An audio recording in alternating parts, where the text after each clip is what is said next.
Many doubted we'd ever see it, but here it is. The return to glory. McDavid stops up. What a move. Shoots. Scores!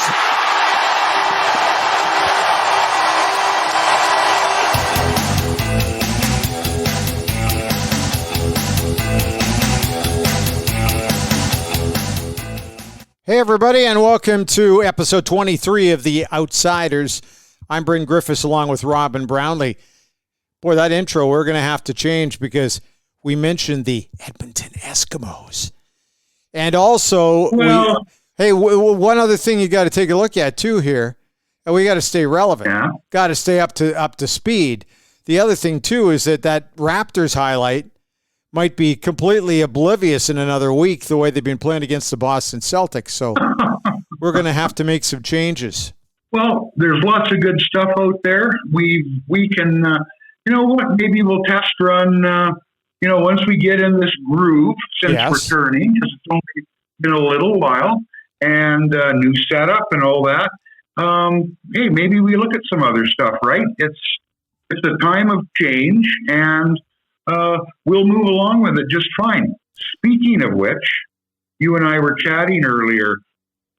I love it when I get the chance to use the word discombobulated. I am discombobulated right now. I'm looking here at some of the things we can touch on. NHL draft will be done virtually October 6th and 7th. Okay. October. Yeah, October. Not June. Yeah. Free agency begins October 9th. That's different. Yeah. And next season, are we talking about a January start? I don't know, but it could be. We're going to have to wait and see. Even December, January, we're into a whole new setup now. We're into a whole new timetable. I'm not saying it's good or bad, but it's certainly different. Well, you know what? Having the NHL season start in the month of December was okay for me, but I really tune in aggressively to the World Junior Hockey Championship over the holidays. So am I going to miss the NHL season through the holiday season? Not really. If it wants to start up in January as soon as the World Juniors are over, I'm fine with that. Just be ready to go. And then the other thing is how they're going to do it. Are we going to have more hubs? Well, that would be great. Edmonton and Toronto shouldn't be hubs after going through what they've gone through. And it all depends on who you talk to.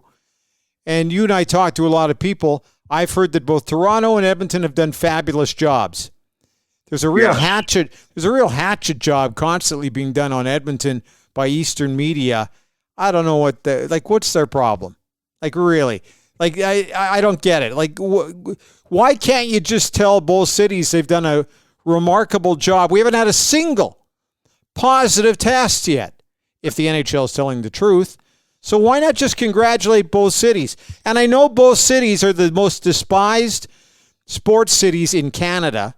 Am I fair saying that?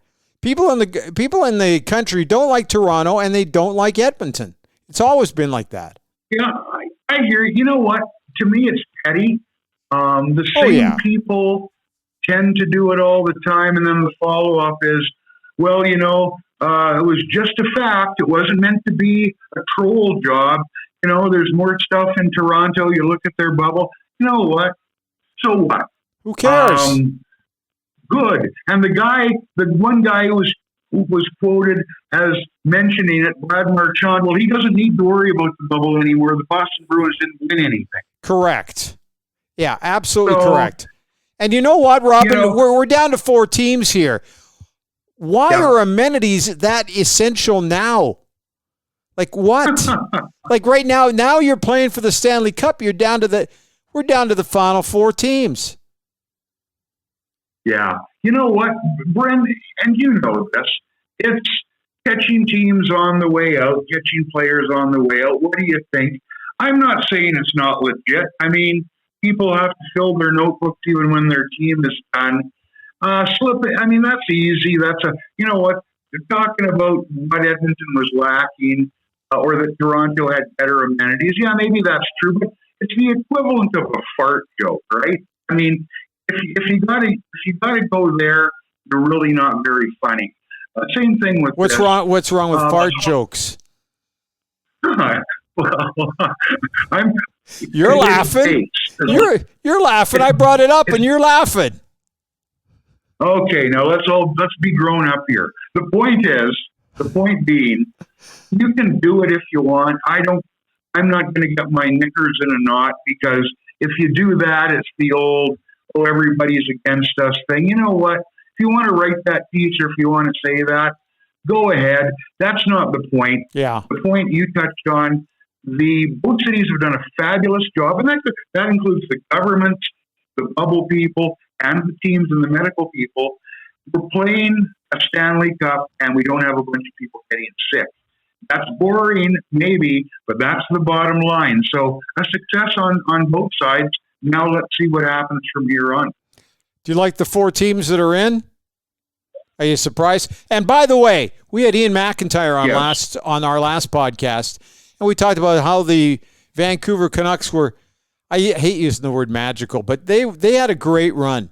They had a fun run. It was a pleasure to watch the Vancouver Canucks. Not easy to say when you're out in the West, but it was enjoyable.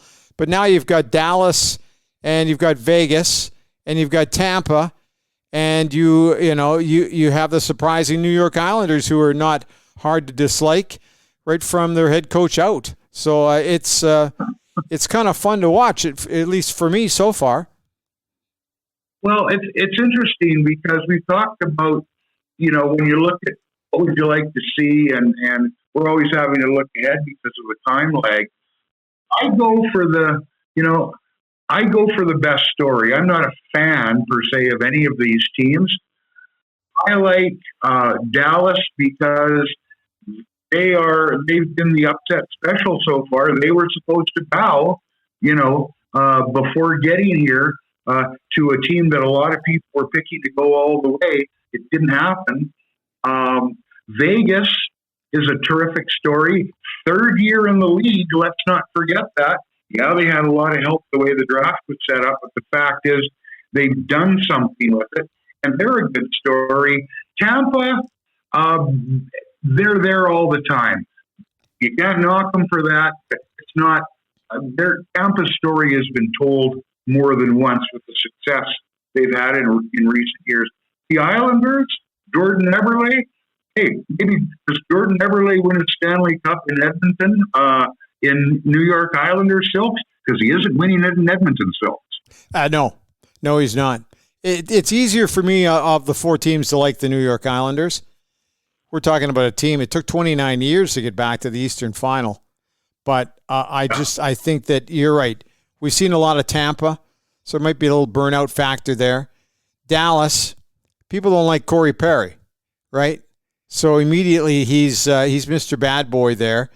I like Jamie Benn. I think he's a hell of a hockey player, and their goaltender is kind of refreshing. So there's some positives and some negatives there.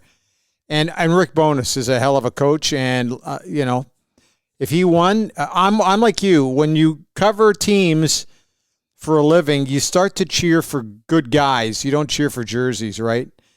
And then the other team, Las Vegas. I know a lot of people are struggling to cheer for Las Vegas because of the quick success. So there's a lot of positives and negatives, and we'll see how it plays out over the next little while. Hey, let's get back to the draft thing for a minute. The more they move it around, same thing with free agency, the less my intensity towards really being keen on it is heightened. It's easy in June. You kind of gear yourself up a little bit. Now, once this playoff is done, might be a little easier to get involved in it. I know one thing, salary cap issues are going to be playing out heavily for a lot of teams. It's going to be a lot of moves. Yeah. And, I think it was Taylor Hall was talking about, for him, it's all about he's going to have to recognize that there might not be the big payday anymore. So for him, it might be going to a team where he can win. Hasn't had a lot of success in that department. But what he said is probably going to be very applicable to other players. Well, you're right. I mean, the flat cap makes a difference. Taylor Hall is not staying where he is. Taylor Hall will sign a 1-year contract somewhere. until there's an opportunity for the money to get better. And let's put this in context. Taylor Hall already has all the money he will ever be able to spend in his lifetime and the lifetime of any children. So he's fine. But, at this point, when you've made the dough Taylor's made, I think he was hoping things might be on the upswing in Arizona.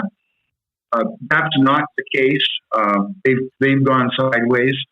So, go where you can win. And hopefully a team that has a chance to win also has some room for you in the payroll, because a lot of those teams with a chance to win have that chance for a reason. They're at or near the cap, and they've got a pretty set team. But it's different this year. The other thing too, I'm with you. This the virtual draft. Like, again, you've worked as a media guy, you've worked as a team guy. I've always been on the media side of the fence. Now, the fans may not care, but I always thought the draft was fun because, A, you try and get the story. Let's tell the people about the kids in a way that you can't just find in looking up statistics or going to the scouting rankings. You can see that in black and white. And that's what a lot of the teams took a real interest in, too. What kind of kid is this? The stories we've heard in the past, if you go by the Oilers, them talking and all of a sudden to a kid, and all of a sudden in steps Dave Semenko from the coaching staff to ask the big question and see how the kid responds. Well, all that's gone now. It's going to look much like a bunch of, guys in a sports pool draft. I take this guy, I take that guy. Where there's no interviews, there's no access to media. Well, do we know that yet, Robin? Robin, do we know that yet? Yeah. Well, there's not going to be widespread situation where they parade them around and they meet with scads of media. Could it expand between now and October 6th and 7th, or sure. Pardon me, October 9th? It could, but we don't know that yet. Part of it was the milling about, and part of it, again, fans might not care. Reporters get together, you go out for dinner, you tell some stories, you hear some stories. A lot of it's the personality stuff. If that doesn't come up now, like the top 5 kids, I can read their stats anywhere. The top 50 for that matter, the top 100. Tell me about the kids. Tell me why this guy's number one and not the guy that the scouting staffs have ranked right behind him. Why that kid isn't number one? What's the difference between 1, 2, 3, 4, and 5? Well, that's often told in stories that don't involve dry black and white statistics. I don't know that we're going to get that this year. I'm sure my enthusiasm will pick up as we get a little closer to the month of October. But right now, when you start hearing the word frost, or in some parts of Alberta this past weekend, snow, we'll get there. Hey, 2 other quick little sidebar stories too.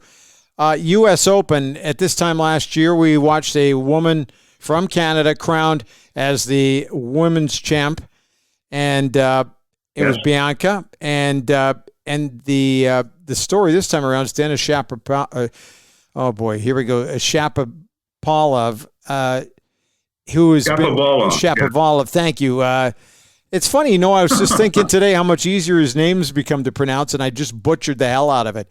Anyway, he's been a fun story to watch. The Canadians in tennis, there's a big improvement, and it's getting more fun to watch every year. And then the other thing is what the Boston Bruins have been doing. Boston Bruins.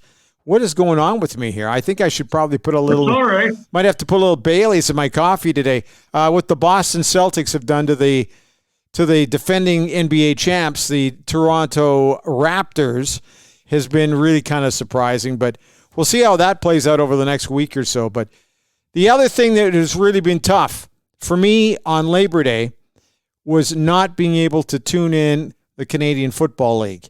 Not only from the Sunday where we would always watch the Riders and the Bombers, but right through to the Monday where it was the Tiger Cats and the Argonauts and the Eskimos and the Stampeders. it really left a sizable emotional hole for me that day. I was having a tough time with that. That's the one day, and might be the only day, where you have that real emotional feeling about the Canadian Football League. And here starts the real season, and we just didn't have it. Yeah, I agree. I'm with you, Brent. I'm a big CFL fan. I don't miss a game, whether it's on TV or at the park. And, in the last couple of years, I've had some fun here in Edmonton, writing a little bit about them for the Canadian press. But no Calgary, Edmonton, no, Saskatchewan, nothing back east with Hamilton. It just doesn't seem right. Mind you, it hasn't seemed right since the start of what was supposed to be the season.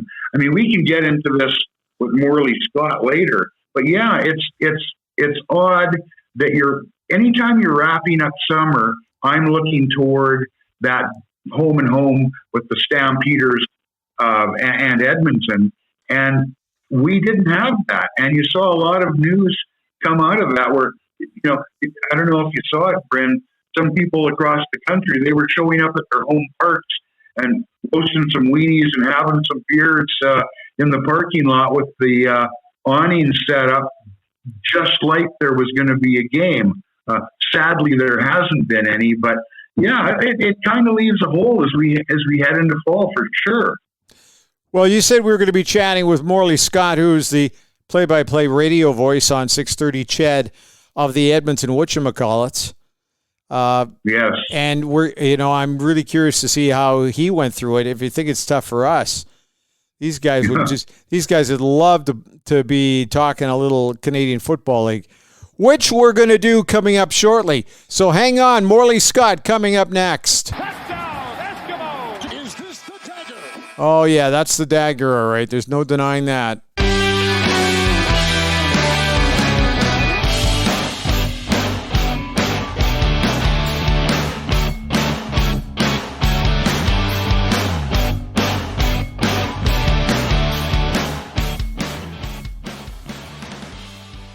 I was thinking about this earlier today, and how do you introduce our next guest?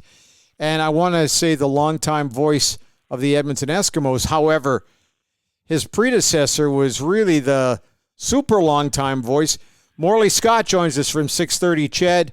Morley, you've been doing this for a while. It's not like you just stepped into it like 2 years ago. Yeah, no, this is, it would have been my 11th season doing Eskimo games or EE games or Edmonton Football Club games on 630 CHED. Yeah, I was looking forward to season number 11, but I guess season number 11 will come in my 12th year. I just have to echo what we were just talking about before we brought you on here. And that was, I felt an emotional vacancy this weekend on Labor Day, not having an Eskimo or Stampeder being yelled at in some respects. How was it for you? Weird. I cut the grass on Labor Day. I haven't done that in a long, long time. I made supper on Labor Day. I haven't done that in a long, long time. Yeah, it was really weird. So used to being in Calgary and being a part of the game. The routine is we leave usually Saturday afternoon, early evening, and head down after practice here, and then spend Sunday with the teams at McMahon Stadium, and then Monday is game day, and come home Tuesday morning. But it was really weird. I can't imagine for guys who've been in this league and around longer than me, and especially for the fans. That's where I noticed it most on social media, watching the reaction from fans. I think it really hit them hard this past weekend that there's no season this year, because they were lamenting not doing what they normally do, and it was great to see some people do what they normally do. I know of at least one Eskimo fan who went to Calgary just because he would have been going because the game was on. I know they had some Stampeder fans doing a tailgate in the parking lot of McMahon Stadium just because that's what they would have been doing anyway. That was great to see, but I feel bad for the fans more than anybody else. Fans and the players are the guys who have really taken this the hardest because it's such an important part of their lives. And the thing is, Morley, you know this well because you've been behind the mic a long time now with the club. call it Canadiana, call it what you want. I've always been one who's a big fan of the Canadian Football League. Is the NFL good? Yeah, it's fine. I don't compare the two. You measure things sometimes in the media, sports media business by the start of the hockey season is here, training camp is here. For me, it's that plus the football. Whether I've been covering them or not, I think, okay, here's training camp, here's the kickoff. More recently this weekend, okay, it's home and home, Stamps and Edmonton, and it just seems to leave a big hole. And I saw people doing what you mentioned, going to different parts around the league. I saw on Twitter setting up the roaster and the awning and sitting there like there was going to be a game on. People truly do miss it, don't they? Absolutely, and I think it really hit home this week more than any other week. I mean, I think all football fans and CFL fans had that hope that, okay, it's delayed, it's postponed, but it's going to get here. And then there was so much talk about, well, we're going to get here and start in September sometime and play 6 games, play 8 games and have playoffs. And I think that would have satisfied people.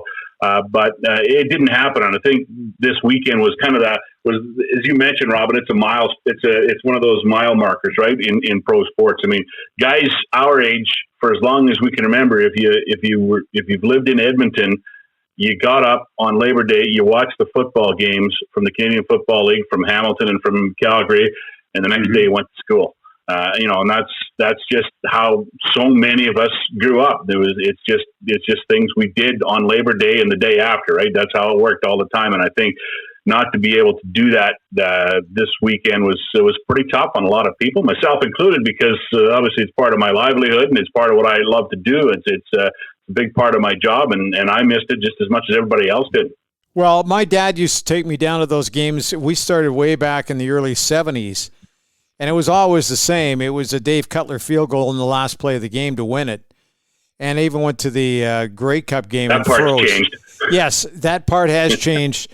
But you know what? When you start doing that with your dad or an uncle or whatever, where you're going down to Calgary constantly on the Labor Day, and back in the day, too, it used to flip back and forth all the time. But it was always fun just to go down there.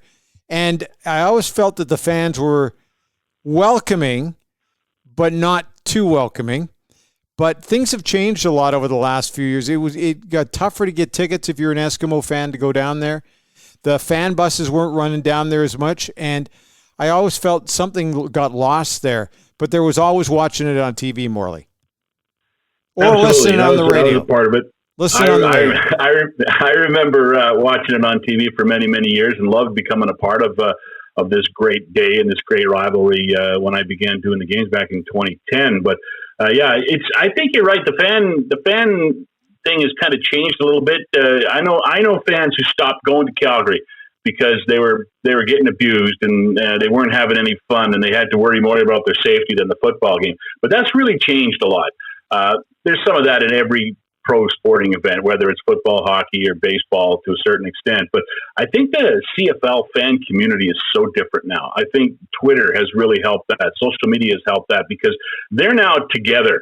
I mean, they're now there's a group of Calgary fans and a group of Edmonton fans that will meet in Calgary and join together for that tailgate in McMahon Stadium, and then the Calgary fans will come up here for the game on Saturday night, and they'll join together here for the tailgate, and they'll see people they haven't seen since last Labor Day or since the last Labor Day rematch game. I think the fan approach to it and the fan activity in the Canadian Football League is very different now, and I think we have social media to thank for that. And it's a pretty good step. It's a real good group of people out there who love the game. I hate your team, but I love the game they play, and I think that's the approach so many of them take. And it's kind of neat. That's one thing I've really enjoyed and become accustomed to being a part of is that group of fans on Twitter who love each other and poke fun at each other and their teams. But the bottom line is they're all just in love with the game in the Canadian Football League.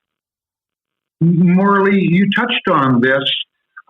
Fans obviously miss the game, but people like yourself, this is your job. People around the league, that's their job, including the players. And outside of a couple of guys on each team, I think it's fair to say nobody's getting crazy rich in this league. Guys have to work. In your mind, what happens next from a team survival point of view? I'm not talking about Edmonton necessarily, but a year without that gate revenue which drives this league, what does it mean to the teams in your eyes and to the players to put a human face to it? Yeah, I think the next few months are maybe the most critical months that the CFL is going to face ever. They don't have to worry about planning a Grey Cup. They don't have to worry about the things that surround that. They don't have to worry about the off season, what they're going to do. It's here now, and they have time to build for 2021.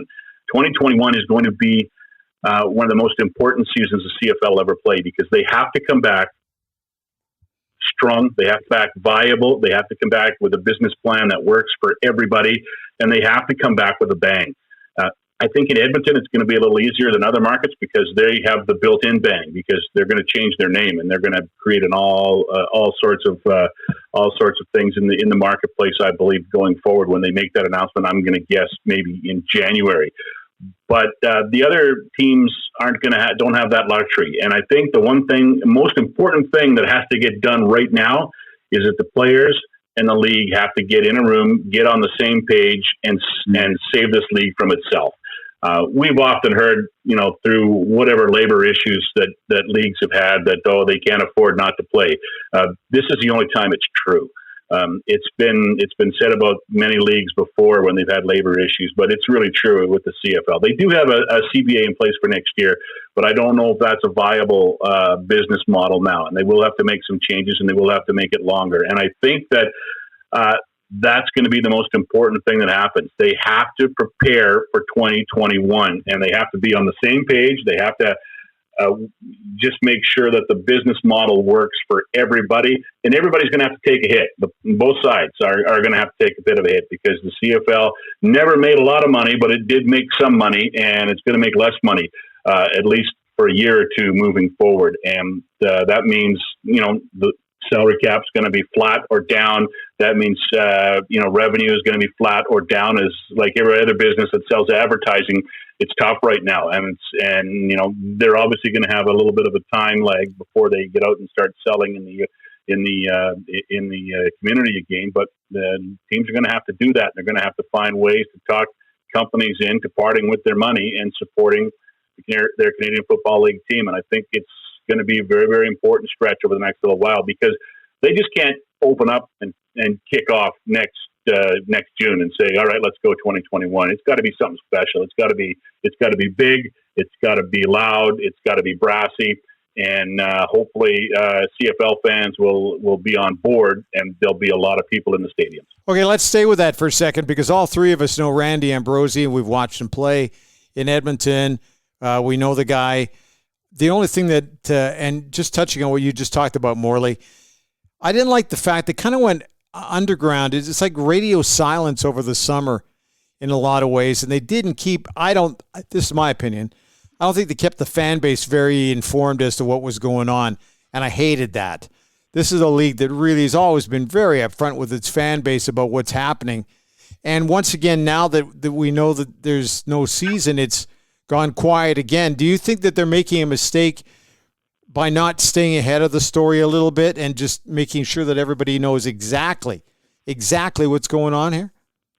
I wouldn't be surprised if they do that sometime in the fall, maybe in October, maybe around Grey Cup time.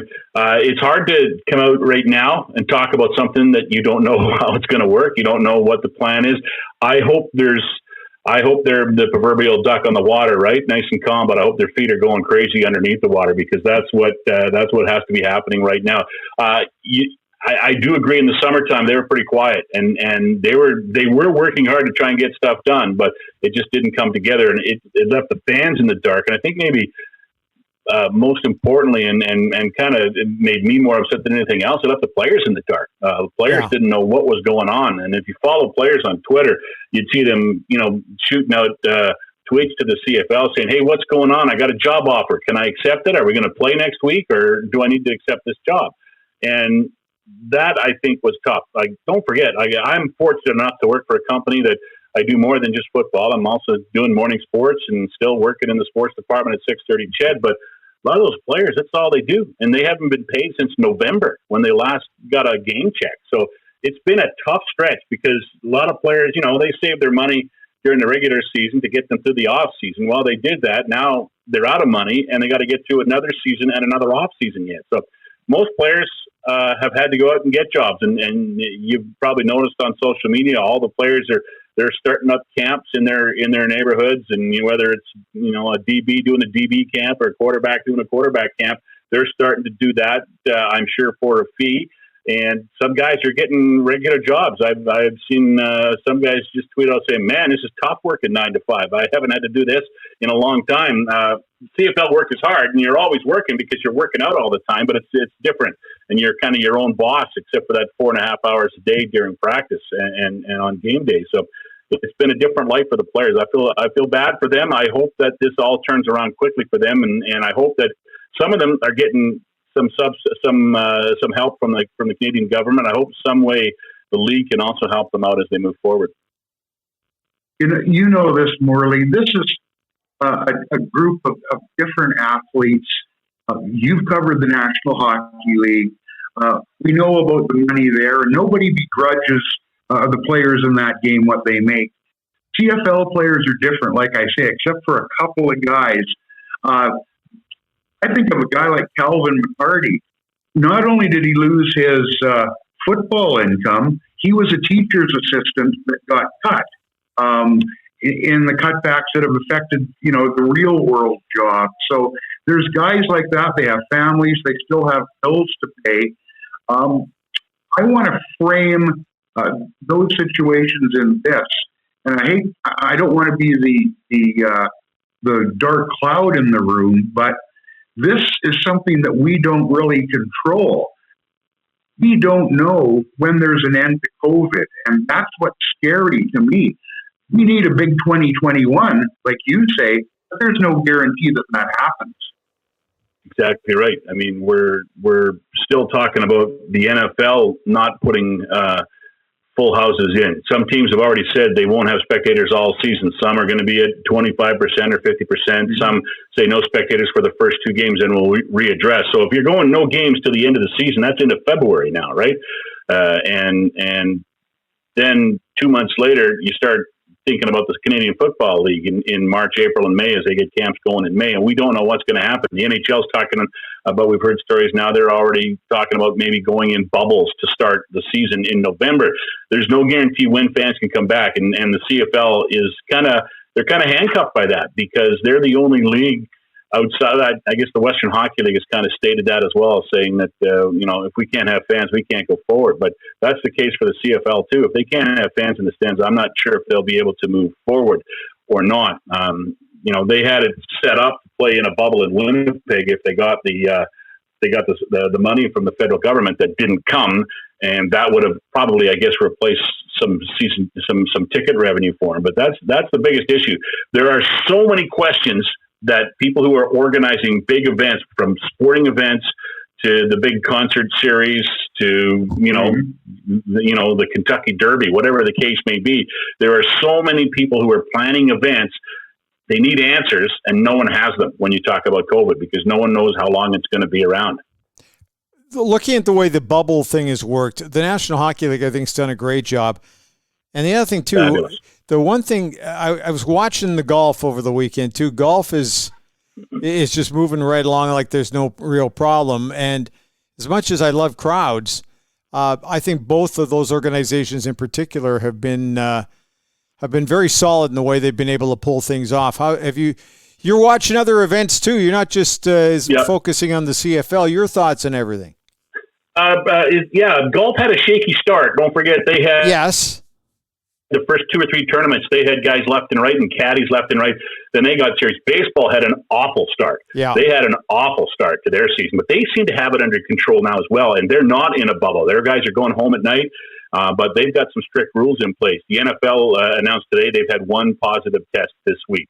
of all the tests they've conducted. So they're doing a pretty good job. And when you think about where these teams are located, many of them in the South, in the U.S., where there's been all sorts of breakouts, coronavirus wise, it's pretty commendable what they've done and how they've accomplished this. And they've obviously had buy-in from the players, and they've obviously had buy-in from the teams, and they've changed the way they've done things. How they have meals, how they stay in hotels, how they get to the ballpark, and stuff like that. And I think the CFL has a luxury because they're going to be able to use hindsight there. They're going to be able to talk to people in Major League Baseball, talk to people in the NFL, talk to people in the NHL, and say, what did you do in these situations? How did you handle it? What do you think is the best way to handle it? And they can find out some information from them. Let's hope they utilize that going forward. Randy Ambrosius is a pretty smart guy. I think he'll be able to take advantage of that. I know I talked to him just after the NHL put their plan out, and he said their whole office, before they didn't talk to anybody, but before anything else happened, they studied the plan of how the NHL was planning to do things as they were still putting their plan together for Winnipeg. So they've got the luxury that way, the CFL does, of watching other leagues. The most interesting one to me is going to be the NFL, because they're going to tell the tale about non-bubble life, because they're well known for, let's say, stepping out. They're guys who like to go out. They're guys who are, I'll say, involved in their community, for lack of a better phrase. Not the way you'd see a CFL player involved in his community, but they're involved in their communities, and they're not in a bubble. And they're going to allow some spectators into games in some cities. So I think that the NFL is really going to be the test sport for everybody for their next season. I know the NHL, the NBA, they're locked up and they're going to finish up their season. And the NBA's done a tremendous job too. And the NBA even maybe more so because they're doing it in Florida.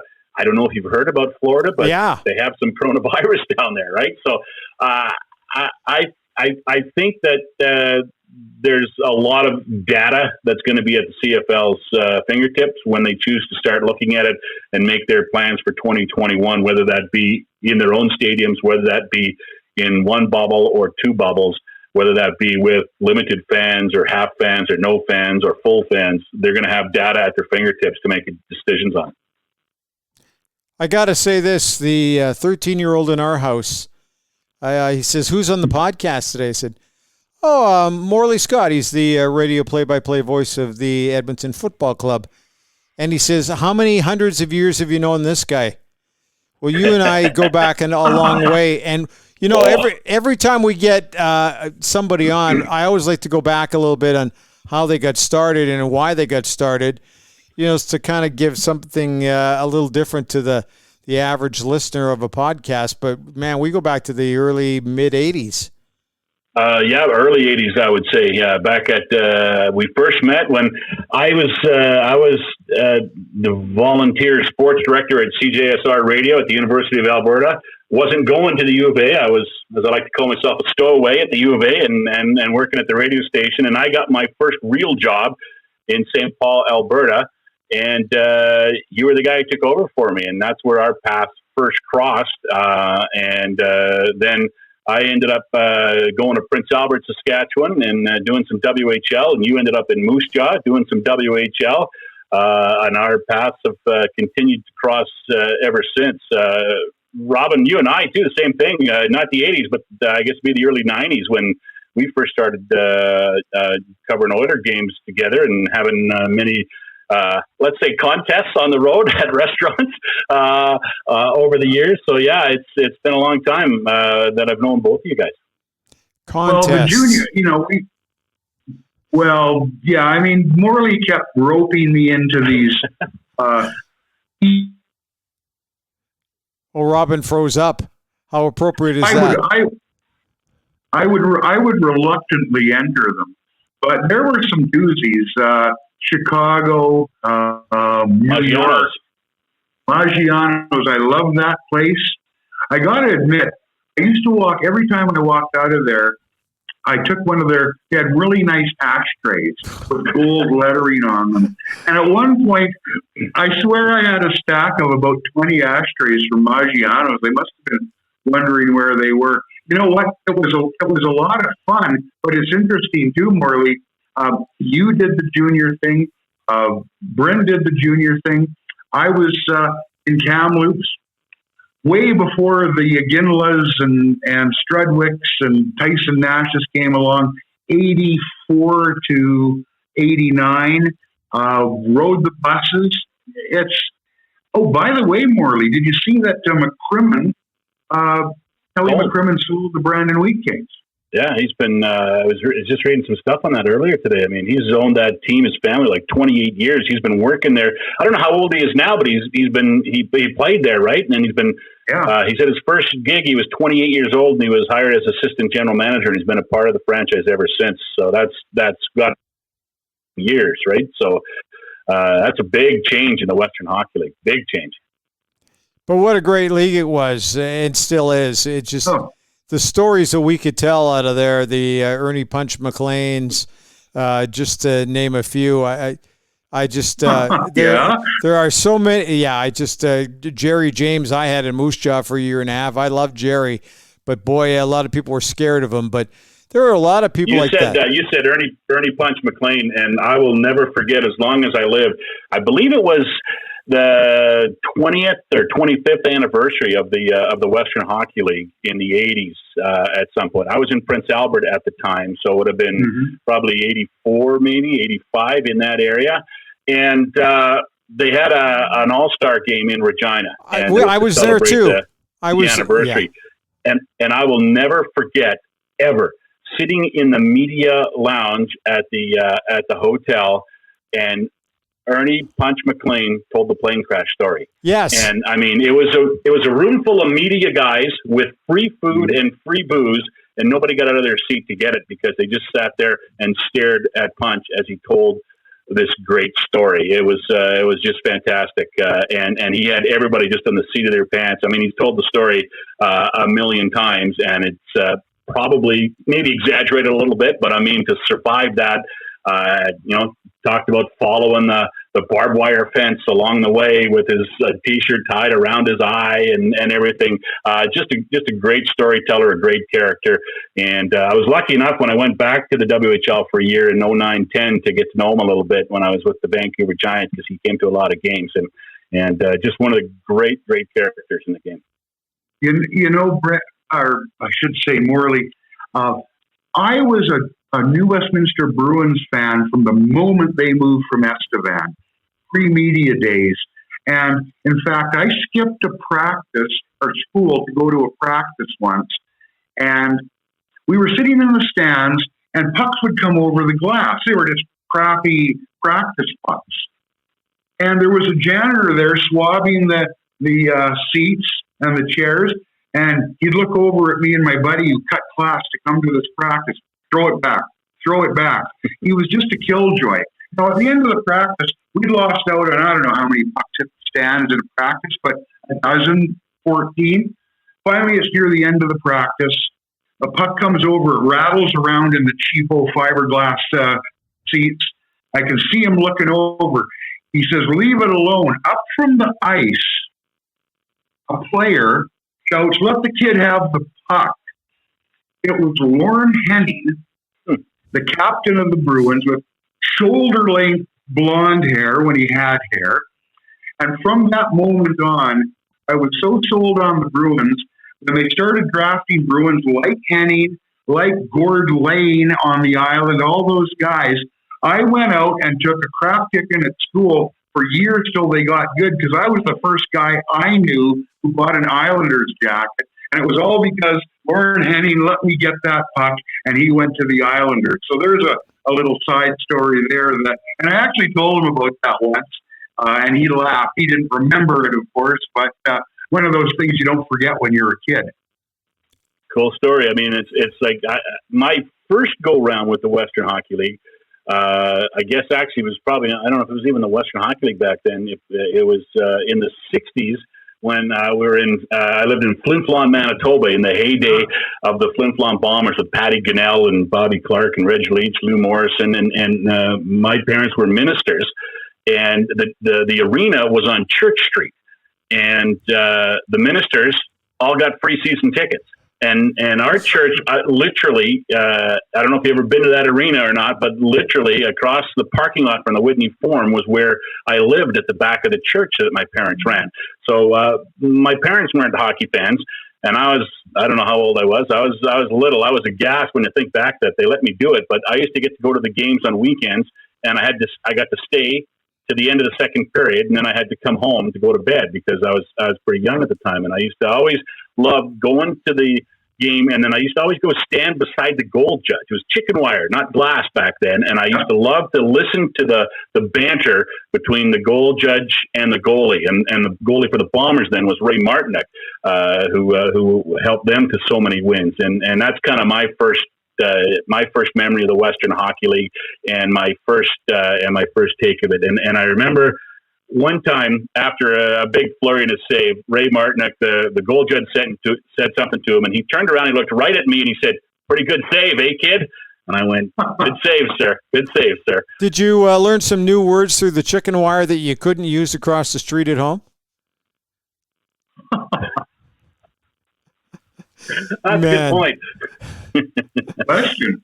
Hey, before we You know the answer. before we let you go, Morley, so are you optimistic or a little negative about how the next 6 months are going to play it down for the CFL? I don't know how you guys have done it, but I'm up and down every day. Every day, I think maybe we got a handle on this, and then I hear stories about COVID parties in the States, and I hear stories about people going to political rallies and all huddling around, the president to listen to him talk, not wearing masks, not social distancing.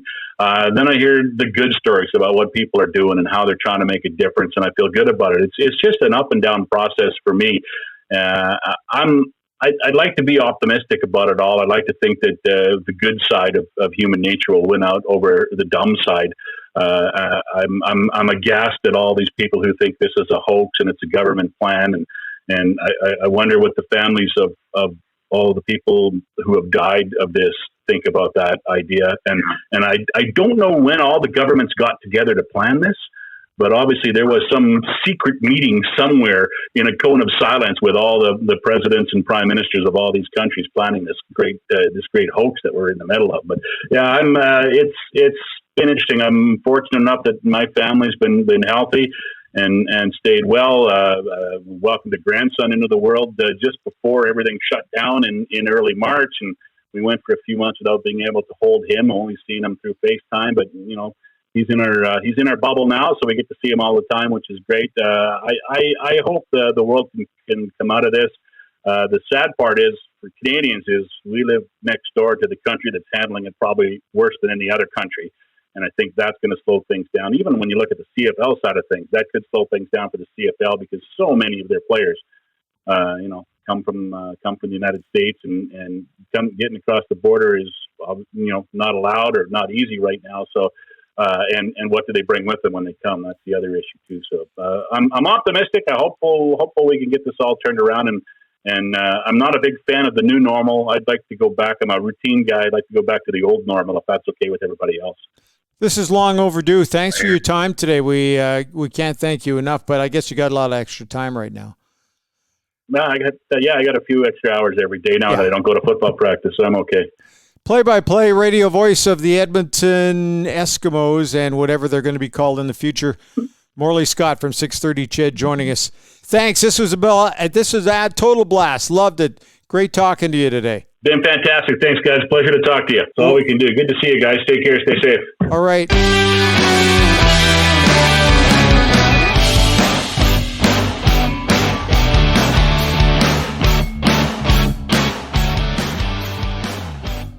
Great stuff with Morley Scott from 630 CHED. We've been wanting to get Morley on for, months. So it's great to finally have the opportunity to catch up with him. So I enjoyed it. It's fun. I got to say one thing, too. He brought up that story about Ernie Punch McLean. And every time I hear Ernie's name, I was at that same event that Morley was at, in the same room in the Hotel Saskatchewan. And I remember being transfixed on the storytelling abilities of Ernie. But I also remember standing right next to Richard Dirksen, or Rick as I call him, who's been with the Western Hockey League for such a long time. And just as the story was starting, Rick sat back and he said, I want to hear how it finishes this time, because I think that the story has kind of meandered a little bit and becomes a little more dramatic over the years, but it was still a great story. And then there was another time, remember where he gets stranded someplace? Remember that story? He got stranded, or his car had disappeared. And my better half turned to me and said, oh, I hope they find that poor guy. I said, it's Ernie Punch McLean. He'll find everybody. Don't worry about Ernie. He'll be fine. But he was. You're right, Bryn. He was, and again, I saw him back in the days when he was throwing the sticks on the ice. And it was interesting to have Morley on. The only place that was goofier than Flin Flon was Queen's Park Arena for a long time with those Bruins clubs. They were good, 4 straight Memorial Cup appearances, and they were tough. And it was a total gong show there. But it was great to have him on, because him and I, as is the case with you, we put a lot of miles on together when I was in the beat writer seat along with somebody from the other paper, and Morley was riding shotgun for Rod Phillips all those years. A lot of fun on the road. He's made the transition to football rather seamlessly. 11 years now. That seems like a blink of an eye compared to the guy who used to do it, but he's terrific at it. I mean, he was the analyst color man when Rod was calling the play-by-play. Now it's Morley, and I think he found his calling after all these years. Yeah, he's done a great job. Hey, before we go, the World Juniors this year in Edmonton and Red Deer, we're going to hear something in the next week or two, but it's starting to sound very much like it might be in Edmonton and Red Deer for 2 years. And this year would be without fans in the seats. And then hopefully, if things turn around the following year, it would be with fans in the seats, because there's a lot of money involved when you're talking about Canada involved in the World Juniors. And then Sweden would get pushed back a year. But I'm expecting some kind of a big announcement very quickly to come out of the International Ice Hockey Federation. Of course, Bob Nicholson's got his fingerprints all over that organization as well. So we'll see how that plays out. And that's pretty much it. I hope you're right, Bryn. Yeah, I hope you're right. I hope things go as we hope they will on a lot of fronts. I don't know that the new normal will be the same as the old, but I can't wait to get on with some actual live sporting events where people can go watch and, talking with Morley, the Canadian, everything. Let's get back playing, because that's going to mean hopefully that we're over this, at least for the time being. That is it for today. Before we go, we have to just tell everybody, and we've been getting more emails, and I love it. You can email us at mightymouth@shaw.ca. That's my email address, so I'll get back to people pretty quick. So that's mightymouth@shaw.ca. The other thing we have to tell people is we have a Twitter account, and the Twitter account is at Outsiders 2020. So that's at Outsiders 2020. You can track us down that way. The other thing, too, we really need your support in terms of retweeting when our show is up and running, so we can get more people listening, and it's growing every podcast. Got to say, we love that. So subscribe and follow our RSS feed. It's on all your favorite ear candy sites, from Apple to Google, Spotify. There's a lot of different podcast sites. You can check us out. Pocket Casts is a really good one as well. TuneIn Radio. So there's a lot of different ways to hear us. And so just tell your friends. That's more than anything we can ask of you. And we have fun doing this show for you. And then the other thing, too, we're looking for sponsorship, because for us to continue this down the road, it's kind of nice to cover off our costs. And there's some costs involved. Our time is a big one. But we do love doing this. So make sure that if you'd like to get your company's word out, we'll make sure that your company does get the word out. So it's pretty simple as far as that goes, Robin. Yeah, if you like what you hear, let people know. If you'd like to be a part of it, let us know, and we'll keep moving forward. And obviously we're a day late because of Labor Day. We needed a day off ourselves, so we're back up and running, and more guests. Ken Reed is going to join us on our next podcast. He'll be one of the guests. Ken's at Sportsnet, one of the anchors, has a new book out. Do you know very much about this book? I think it's about a bunch of the guys who scored one goal in the National Hockey League. Interesting. One goal. Your story begins and ends by being a one-goal scorer, I believe it is. Well, I'm looking fun to talk about. Oh yeah, it's always fun to talk to Kenny. He's a total blast. So that's coming up in our next podcast, and much more. There's going to be lots to talk about. There's no denying that. Robin, thanks for your time, and we'll talk to you again next week. Okay? You sure will, Bryn. Thanks, man.